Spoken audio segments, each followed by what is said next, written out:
가성비 서울 아파트를 물어다주는 아파트라쉬입니다. 자본금 3억대로 최대한 상급지에 내 집 마련이나 갈아타기를 고민하시는 분들이 많을 거예요. 성동구는 강남, 서초, 용산, 송파 다음으로 좋은 상급지인데요. 이런 곳에도 자본금 3억으로 괜찮은 아파트를 마련할 수 있습니다. 지금부터 자본금 3억으로 갈 수 있는 가성비 성동구 아파트 3곳과 그 장단점에 대해서 빠짐없이 설명드릴게요. 시작하겠습니다. 첫 번째는 왕십리 자이 아파트입니다. 2호선 상왕십리역에서 도보 10분 정도 떨어져 있고요. 5호선 행당역에서도 도보 10분 정도 떨어져 있는 곳입니다. 연식은 9년차로 준신축 아파트고요. 세대수는 713세대, 복도식 방 2개, 화장실 하나 구조입니다. 이 아파트의 첫 번째 장점은 상급지 준신축 아파트라는 점입니다. 이렇게 성동구에 있는 준신축 아파트면서 자이라는 브랜드 아파트죠.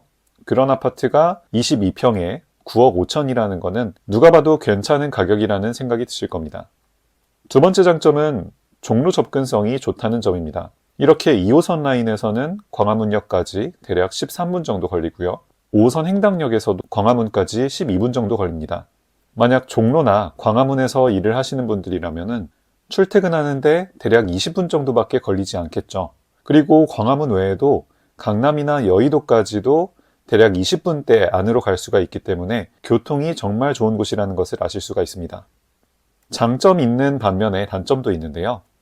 첫 번째 단점은 이렇게 경사가 있다는 점입니다.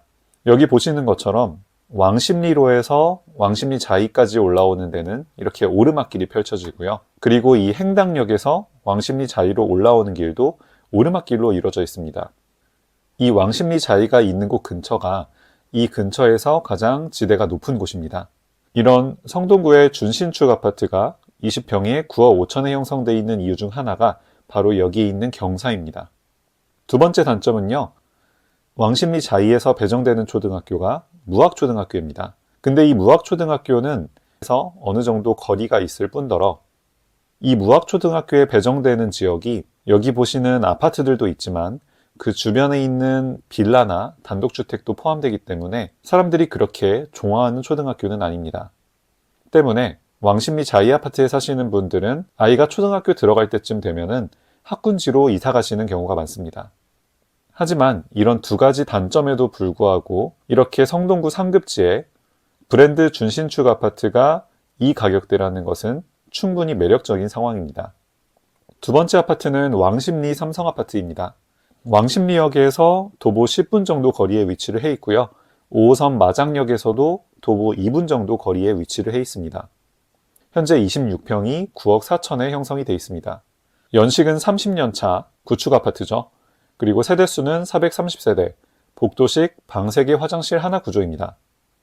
이 아파트의 첫 번째 장점은요.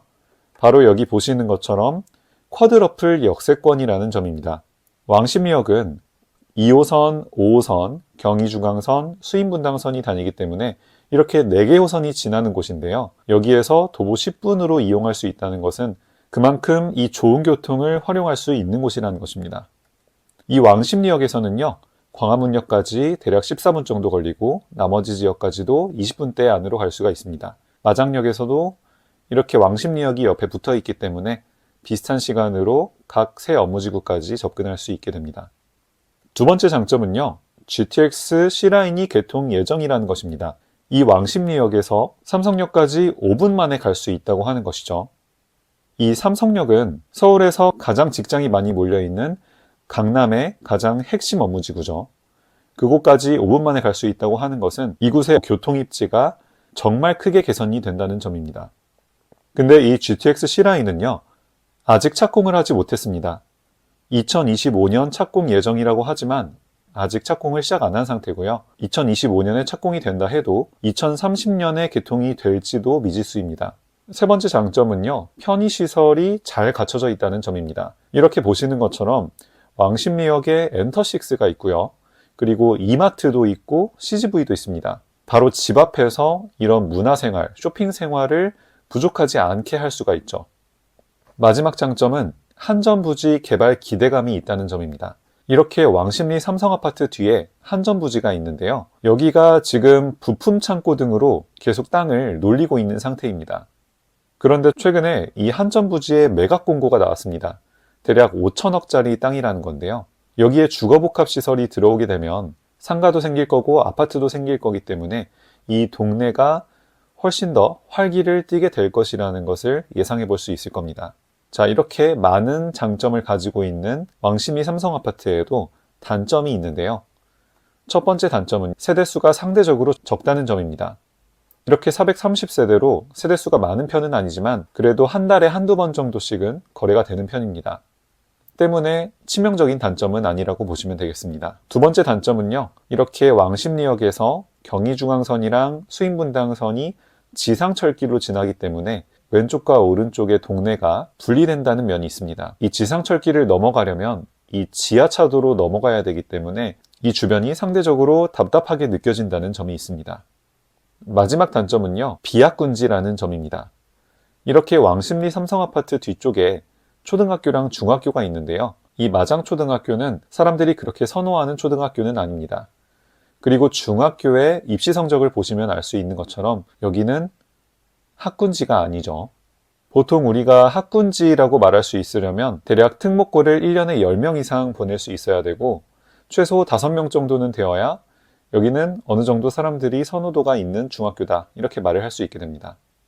때문에 이 비학군지라는 점이 이 왕십리 삼성아파트의 단점이라고 보시면 되겠습니다.